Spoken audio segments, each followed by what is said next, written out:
就想講講咧，刀其實喺詠春嚟講咧，我哋除咗三道拳、一套木人樁，跟住就係棍啦，然之後刀啦，刀就係八斬刀啦。咁今日咧我就唔想講八斬刀，我就係咧想講個咧，如果我揸住一對平常嘅短刀，我係點樣去應對運用八斬刀入面嘅刀法嘅技巧，去應對刀嘅兵器啊，或者棍嘅兵器。咁我想分享俾大家睇，我哋刀其實係最重要就係除咗手法之外咧，個步伐、個角度、個距離。而家咧就試下咧，如果我用雙短刀，譬如對方係用一長嘅刀啦，咁我點樣去破解對方嘅攻擊？咁呢個咧係好關乎一個角度啊、距離啊，同埋嗰個走位嘅。即係譬如嚟緊啦，我點樣去拍 ？OK， 得啦。再嚟啦！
頭先咧就係雙短刀點樣走位，對住一把相對長嘅刀，直刺啊、overhead 啊、iceberg 啊、upward 啊，係做嘅動作。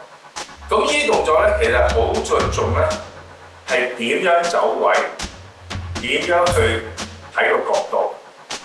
咁呢啲咧無他嘅就係熟練練習，就係咁簡單。OK。